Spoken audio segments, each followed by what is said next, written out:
നമസ്കാരം. നിയമസഭയിലെ പ്രതിപക്ഷ ഉപനേതാവ് പദവിയെ ചൊല്ലി CPM CPI തർക്കം മുറുകുന്നതിനിടെ വിഷയം അനുനയത്തിലൂടെ പരിഹരിക്കാൻ CPM മധ്യസ്ഥ ശ്രമങ്ങൾ ആരംഭിച്ചു.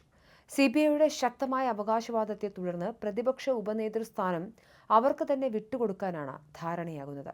ചൊവ്വാഴ്ച MN സ്മാരകത്തിലെത്തി CPI സംസ്ഥാന സെക്രട്ടറി ബിനോയ് വിശ്വവുമായി LDF കൺവീനർ TP രാമകൃഷ്ണൻ നടത്തുന്ന കൂടിക്കാഴ്ചയോടെ ഇക്കാര്യത്തിൽ അന്തിമ രൂപരേഖയായേക്കും. പ്രതിപക്ഷ ഉപനേതാവ് ആരായിരിക്കണമെന്ന കാര്യത്തിൽ CPIക്കുള്ളിലാണ് ഇനി അന്തിമ തീരുമാനം കൈക്കൊള്ളേണ്ടത്. നിലവിൽ CPIയുടെ നിയമസഭാ രേഖാകക്ഷി നേതാവ് കൂടിയായ K രാജനാണ് ഈ പദവിയിലേക്ക് ഏറ്റവും കൂടുതൽ സാധ്യത കൽപ്പിക്കപ്പെടുന്നത്. നിയമസഭയിലെ പരിചയസമ്പത്തും സഭയ്ക്കുള്ളിലെ മികച്ച പ്രകടനവും രാജന് അനുകൂല ഘടകങ്ങളായി പാർട്ടിയിൽ ഒരു വിഭാഗം ചൂണ്ടിക്കാണിക്കുന്നു. എന്നാൽ പ്രതിപക്ഷ ഉപനേതാവിന്റെ കസേരയിൽ കണ്ണുവെച്ച് മുൻ കൃഷിമന്ത്രി P പ്രസാദും സജീവമായി രംഗത്തുണ്ട്.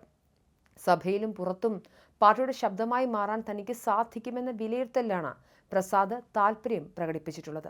സംസ്ഥാന നേതൃത്വത്തിലും മുന്നണി ഭരണസമിതിയിലും സ്വാധീനമുള്ള നേതാവെന്ന നിലയിൽ പ്രസാദിന്റെ അവകാശവാദത്തെ പാടെ തള്ളിക്കളയാൻ CPIക്ക് സാധിക്കില്ല. അതുകൊണ്ട് തന്നെ നിയമസഭയിൽ പ്രതിപക്ഷ നേതാവ് പിണറായി വിജയന് തൊട്ടടുത്തിരിക്കുന്നത് ആരെന്നറിയാൻ കുറച്ചു ദിവസം കാത്തിരിക്കേണ്ടി വരും.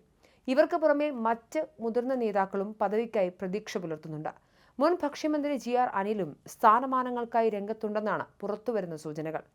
മുൻ മന്ത്രിമാരെന്ന പ്രതിച്ഛായയും ഭരണപരിചയവും ഉയർത്തിക്കാട്ടിയാണ് അനിലും രംഗത്തുള്ളത്.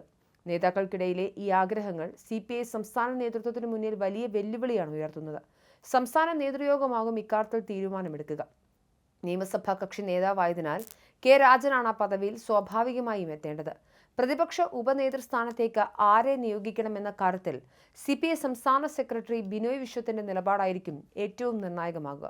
പാർട്ടിക്കുള്ളിൽ വിഭാഗീയതയ്ക്ക് ഇട നൽകാതെ എല്ലാവരെയും സമവായത്തിലെത്തിച്ച യോഗ്യനായ ഒരാളെ പ്രഖ്യാപിക്കാനാണ് ബിനോയ് വിശ്വത്തിന്റെ നീക്കം. അതുകൊണ്ട് തന്നെ അന്തിമ തീരുമാനത്തിലേക്ക് എത്തുന്നതിന് മുൻപ് മുതിർന്ന നേതാക്കളുടെ യോഗവും വിളിച്ചു ചേർക്കും. മുൻപ് പ്രതിപക്ഷ നേതാവ്, ഉപനേതാവ് പദവികൾ CPM തന്നെ വഹിക്കുന്നതാണ് LDFിലെ കീഴ്വഴക്കമെന്ന് CPM സംസ്ഥാന സെക്രട്ടറി MV ഗോവിന്ദനും പ്രതിപക്ഷ നേതാവ് പിണറായി വിജയനും ആവർത്തിച്ചിരുന്നു. എന്നാൽ കീഴ്വഴക്കങ്ങൾ മാറ്റിയെഴുതാനുള്ളതാണെന്ന നിലപാടിൽ CPI ഉറച്ചു നിന്നതോടെയാണ് CPM വഴങ്ങേണ്ടി വന്നത്.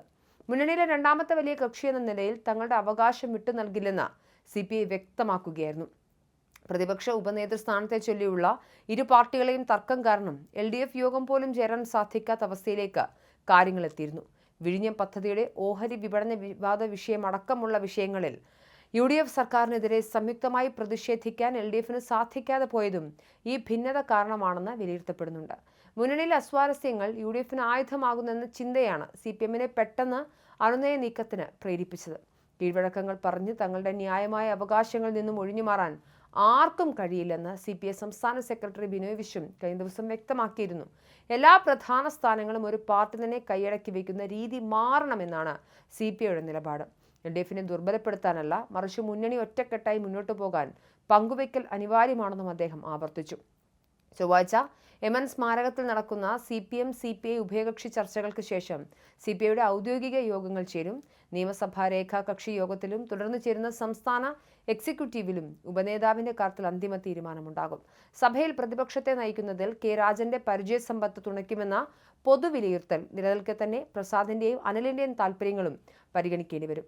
വരാനിരിക്കുന്ന നിയമസഭാ സമ്മേളനത്തിന് മുൻപ് തന്നെ പ്രതിപക്ഷ ഉപനേതാവിനെ പ്രഖ്യാപിച്ച് സഭയിൽ ശക്തമായ പ്രതിരോധം തീർക്കാനാണ് LDF ലക്ഷ്യമിടുന്നത്. K രാജന് തന്നെയാണ് ആദ്യഘട്ടത്തിൽ കൂടുതൽ മേൽക്കൈ പ്രവചിക്കപ്പെടുന്നതെങ്കിലും ബിനോയ് വിശ്വം എടുക്കുന്ന രാഷ്ട്രീയ തീരുമാനവും CPIയിലെ ആഭ്യന്തര സമവായങ്ങളും അടിസ്ഥാനമാക്കിയാകും അന്തിമ പ്രഖ്യാപനം ഉണ്ടാവുക.